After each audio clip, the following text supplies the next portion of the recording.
for your attendance today in this occasion that actually remind us of the Palestinian catastrophe when the foreigners or foreign group or foreign immigrants who actually came to Palestine escaping from discrimination, racism, and torture, mainly from Europe.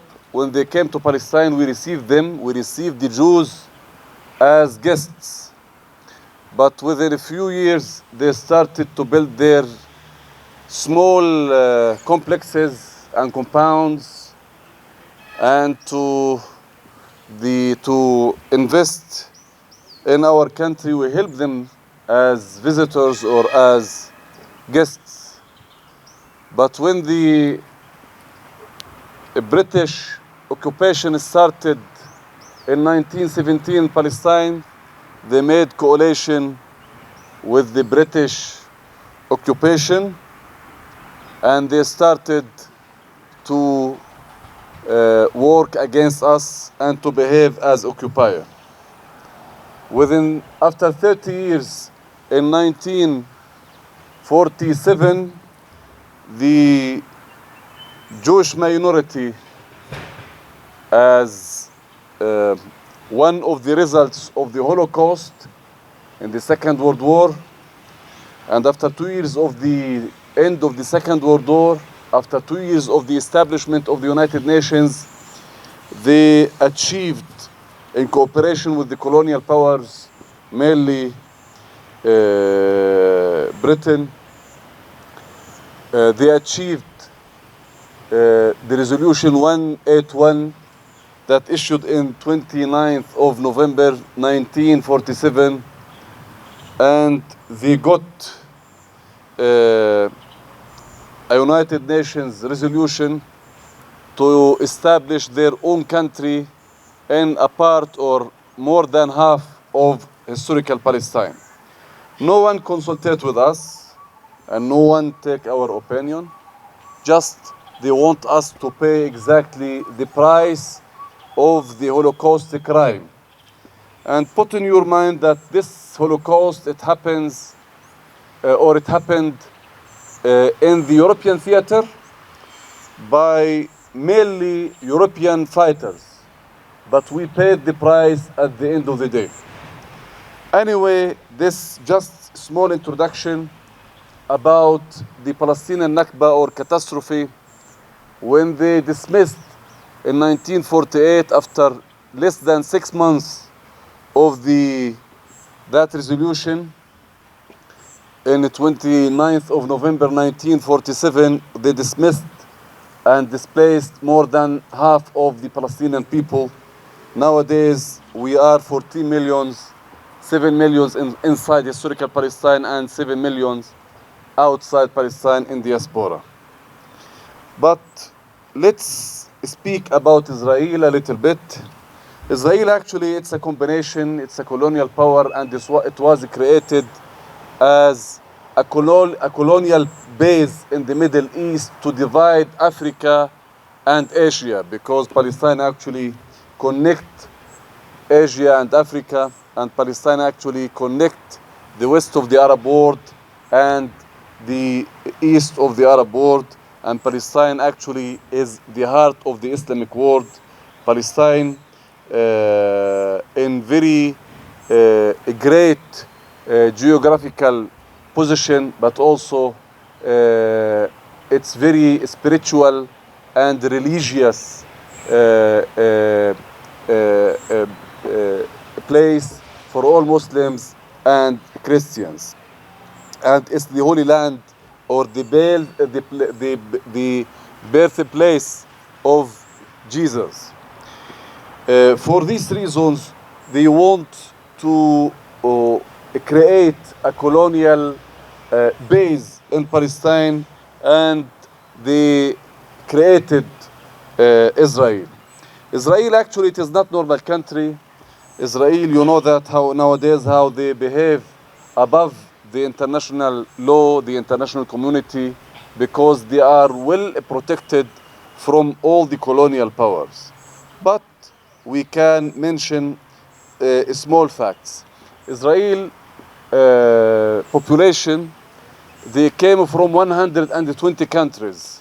So imagine when you collect your citizens from 120 countries, they speak 80 languages, 80 languages, and they came from 78 nations. This strange combination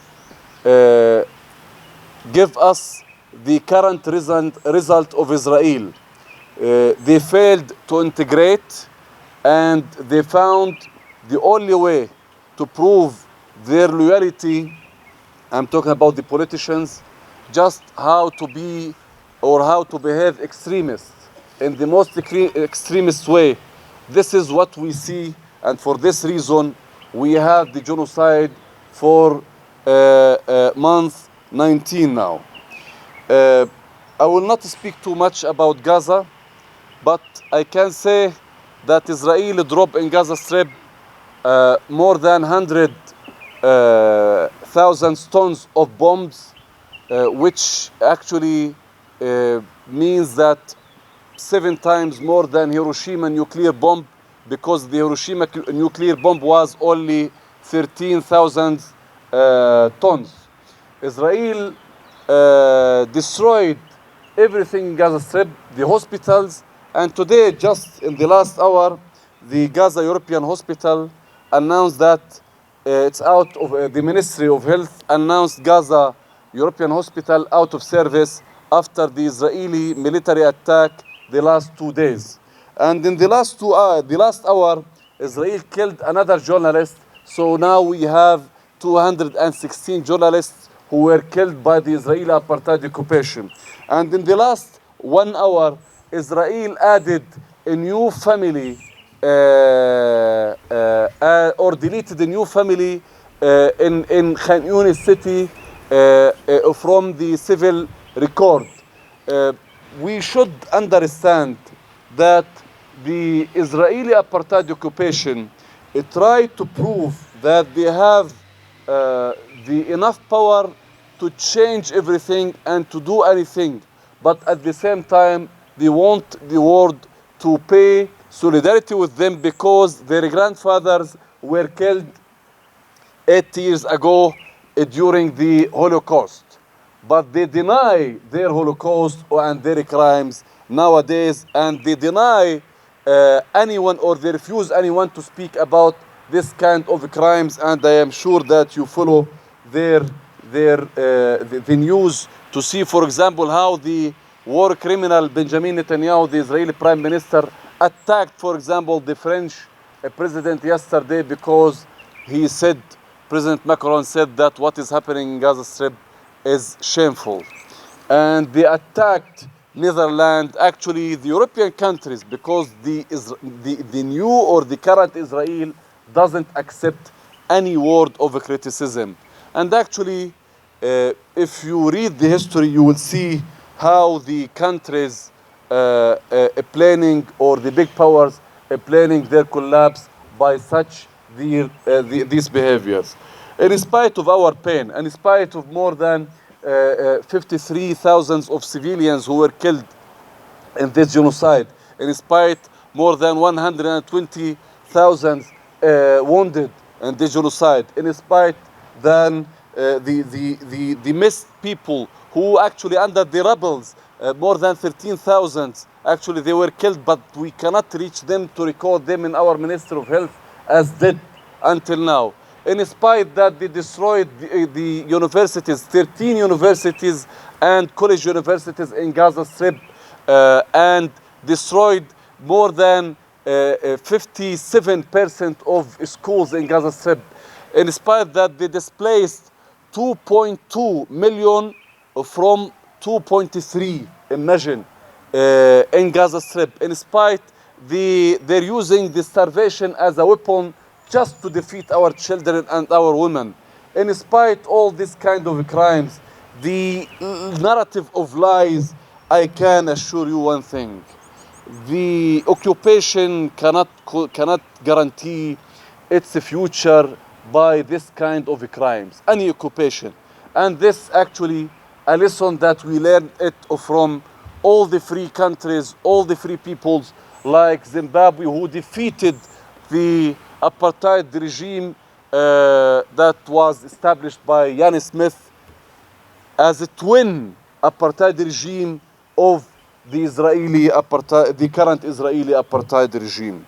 And we learn also that the history cannot give sweet words to anyone because he's strong now.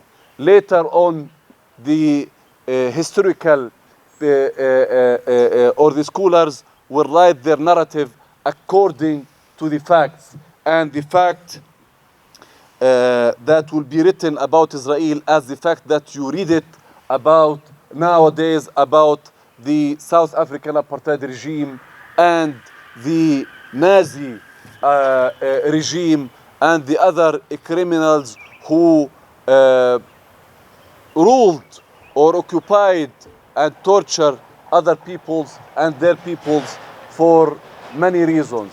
But the Israeli apartheid regime will be different and a huge story because their crimes actually is a combination of all the crimes that committed in any in all the occupiers and apartheid regime rulers. The solidarity is very important, and we highly appreciate the solidarity that we receive from everyone in the world. But also I want to mention, and this in specific, the solidarity that we receive from our comrades, sisters and the brothers in Zimbabwe. Zimbabwe is not normal country for us. Zimbabwe is a twin country in our struggle that we were together since the Zimbabwean national movement was fighting against the apartheid regime in what's so-called South Rhodesia. And we are proud that we got great support and real solidarity from the leadership of Zimbabwe, led by His Excellency Comrade Emerson Dambudzo Mnangagwa, with his colleagues in the leadership and the government, act by many means. We think the principles all the time can be translated in the ground in the hard times. And Zimbabwe passed the exam or the test of principles and the as a progressive country, while we see some countries failed in that everywhere. I want to thank all of you for your attendance today, and I'm sorry because I spoke maybe too long. I know that it should be short messages, but I cannot ignore at least this event as opportunity to speak about the pain of my people and to speak in a proudly way about the Palestinian-Zimbabwe relation that reflected in many occasions, this occasion one of them. I thank you very much.